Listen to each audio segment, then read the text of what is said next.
You are now from Uganda to a global leader of a very important organization. If I have to ask you, Arthur, can you share? You've got a class of 500 young people in front of you, and you've got 10 minutes in which to share the most important lessons you would like to share with them. I think the first one is to be centered. You must, you are a product of your history, a product of your upbringing, a product of your circumstances. You don't live in a vacuum. I would tell young people there are so many distractions in the world today, and it's easy to start getting defined by many other things than your roots. And we know the root is very, very central.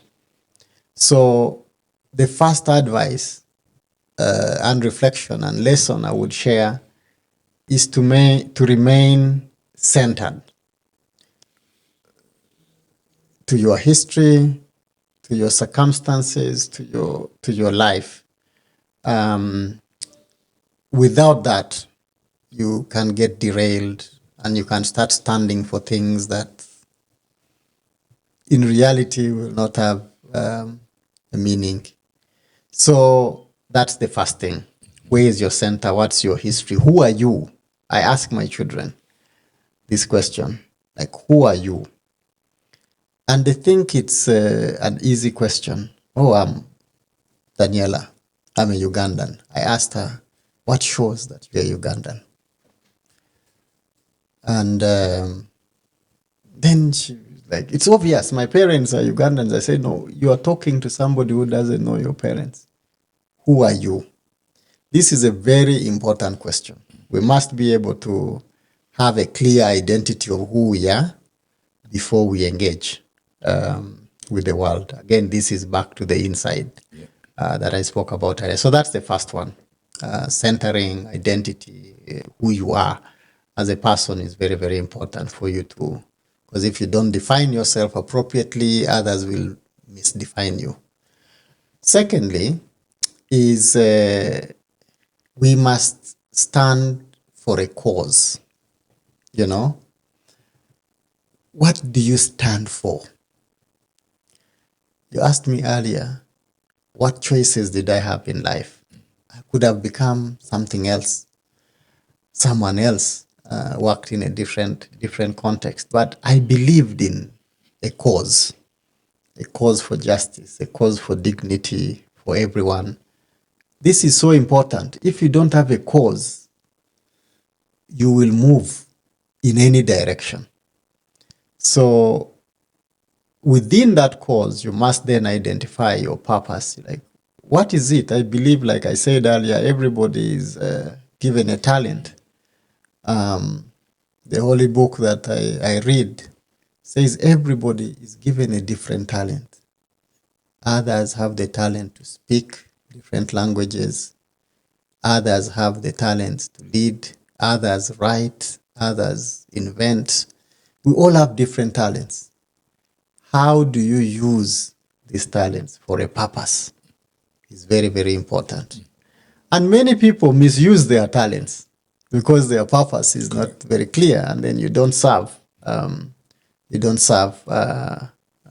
larger good, you know. So first centering, secondly is really having a clear purpose. The last advice I would give is it's very, very important to know your limitations as a person. We are human beings are constructed as social beings. Okay, so you don't exist on your own. You cannot succeed and be wealthy and be successful at the expense of others. You must care for others. So don't live your life for yourself only. Yourself is important. We need you alive and all of that. But you should really gauge your success as a human being for the time you have on earth in what impact you create for others as well. And we will all be forgotten, in a short while. This is a world we just pass through.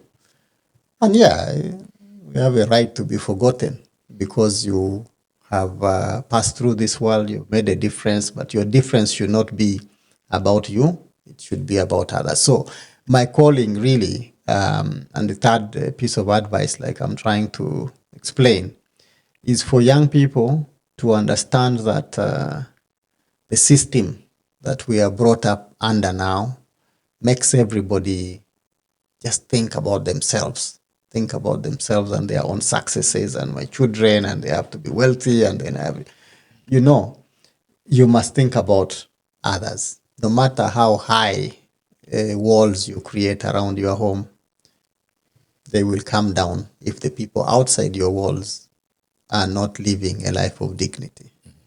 So as human beings, we should live in a community with others. Ultimately, that's what success is, and that's what care is. I should be proud about a smile I bring to your face, Gino, and you should be proud about what contributions you make to me as a person. Ultimately, that's what life is. So care about others is really, really important. And whatever talent, whatever privilege, I don't criticize people's privileges. I was speaking to people in Australia, and I was saying, yeah, you are a blessed country, you are a wealthy nation. Don't be guilty about your privilege. Don't. Some of you inherited this. It's not your problem. But use your privilege to serve others. This is the difference you can make. And that releases any kind of guilt. We all are products of many other things beyond ourselves, but ultimately you are in a place, in a particular moment for a reason. Discover that and live for others. So these are the three things I would say. If I have to ask you, what have you learned about yourself in this process? What have you learned about organization? What have you learned about the struggle for social justice globally? Yeah. What are the lessons that you can share and we can debate, discuss? And I suppose the question that will follow thereafter, Arthur, and these are not, I don't want you to think in silos, right? Yeah. But, what does the future hold? How do you see the future? So please, yeah. Yeah, good. The first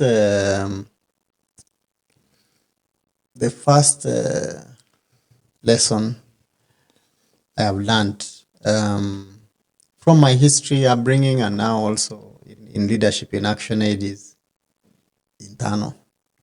Internally, you need to have an organization that is well run.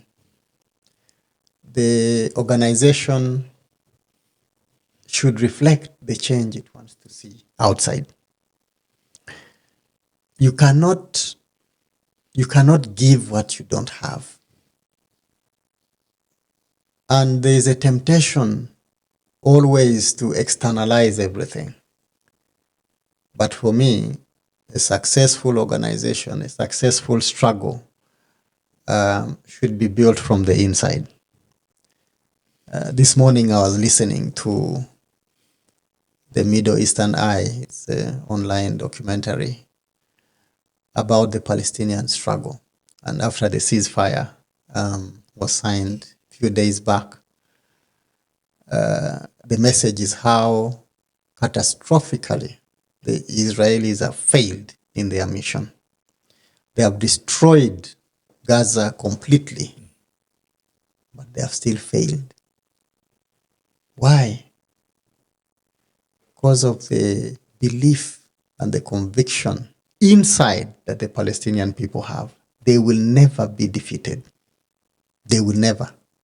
So in an organization, internally, be coherent, be united.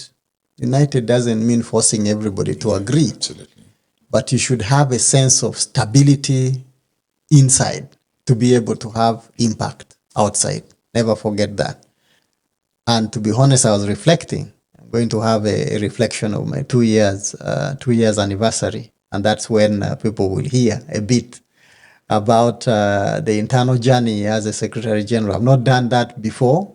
You know, very often people think when a leader comes, then what's your vision? What are you going to do? I don't believe in that messianic type of leadership. Correct. It's impossible. So what we have achieved internally in the last 2 years has been remarkable. So internal. Now I feel we are ready to engage. It's not like doing things internal means you close your eyes to the external. No, but where you spend your time matters at every phase, in every year. You need to know where you should focus your time. So my next few years would be focusing a lot external, because I think internally we have a clear direction. We are rallying. We have a direction of travel that has been co-created with everybody. So that's the first thing. Inside, build the inside. Build from the inside out. Okay, that's. Do you know, Arthur, that Yeah. this is wisdom this is ancient wisdom for modern time. Yeah. That those who know no internal peace cannot give it to others. Yeah, exactly. Okay. Exactly, Good. that's important. Yeah. Secondly,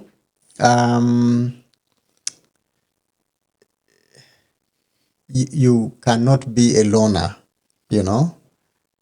In anything you do, life and running organizations, it's not like running a sprint, like you just win alone. Even sprinters, even Usain Bolt, okay, he's the record holder, but if you think about the team behind, it's unbelievable. The hard work, the people behind, people who take care of his health, take care of his diet, take care of all. It's a team. So this is my second message, that leadership cannot exist without a team. I told you earlier that I believe in Christ. He was the Lord. I respect every other religion and faith, but this is my own belief. And if Christ was Lord, he still needed a team. The 12 apostles that Jesus appointed, without them, Jesus' mission would have been in vain.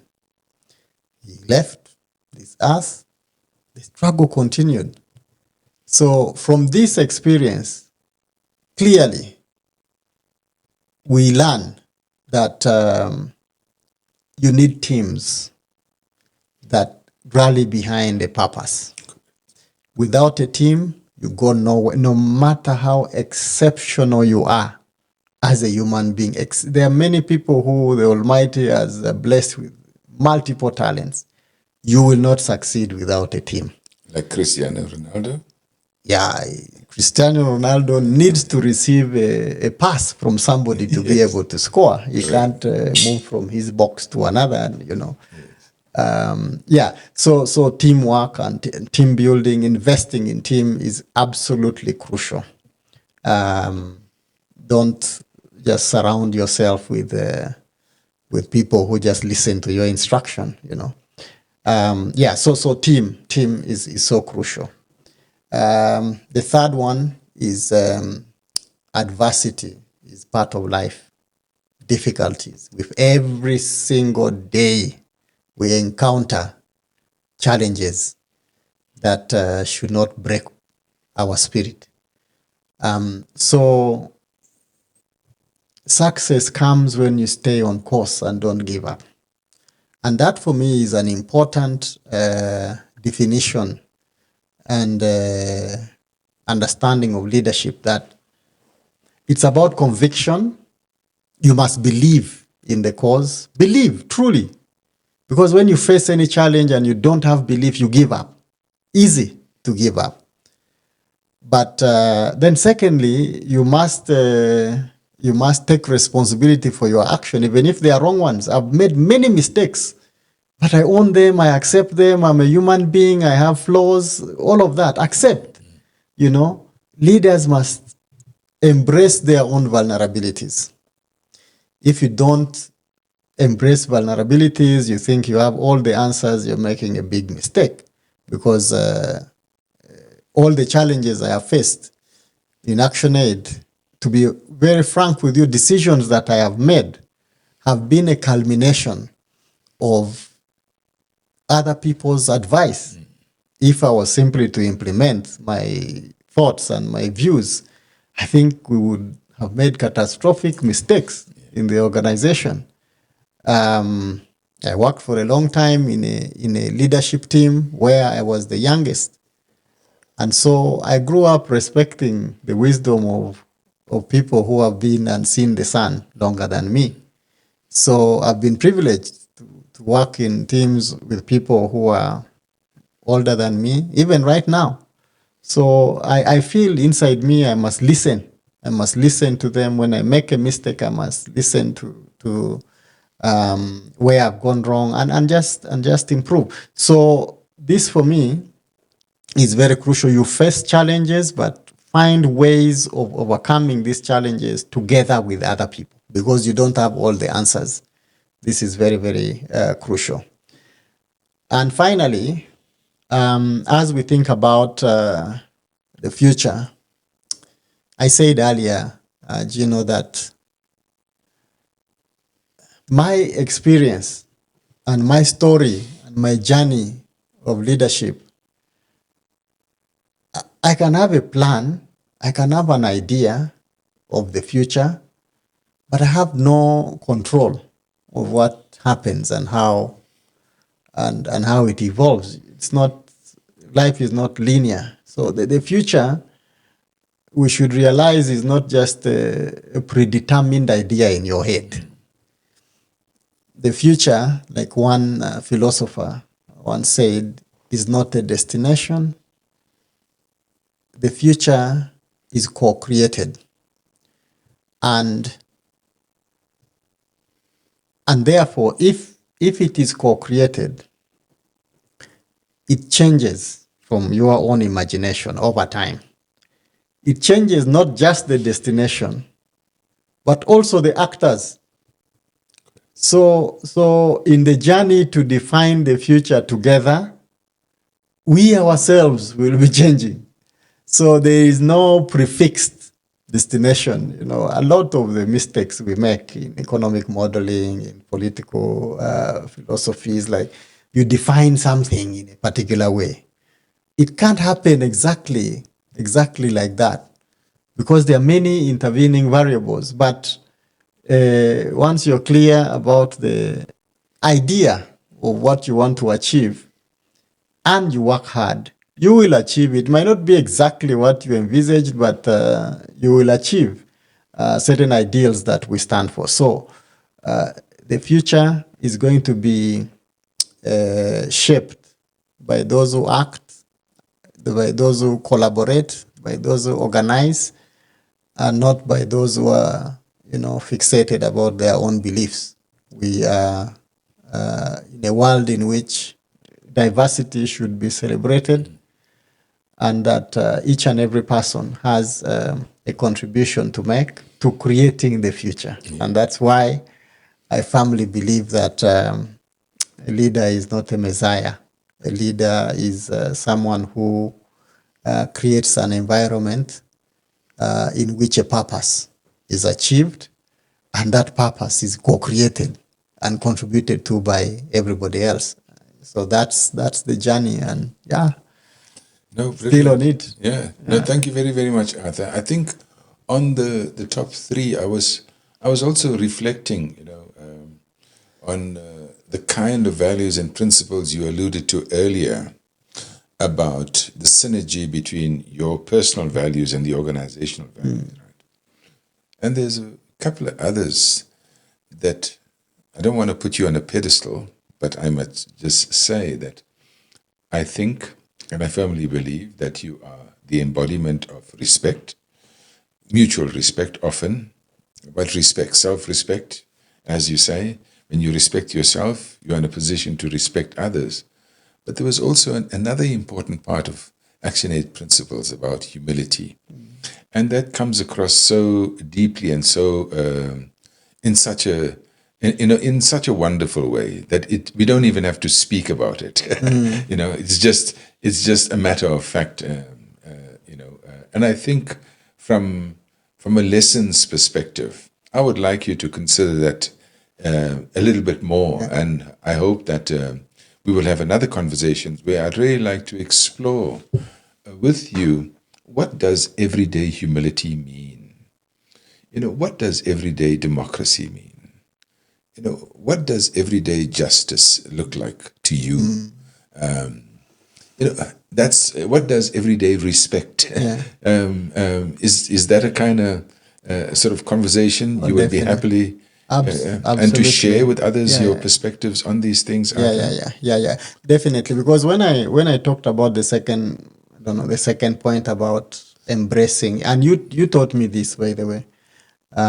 There are many things you tell me, I just speak, they are very, very influential. You say you embrace dilemmas, embrace the dilemma. First accept that this is a situation and that you need to deal with, and mobilize whatever resources you can to, try to deploy it in ways that you can overcome. But you see, one of and this ties back to what I told you earlier, that everybody is made in God's image, in the Almighty's image. Everybody has a contribution to make. You must respect that. So even when I disagree with people, I respect.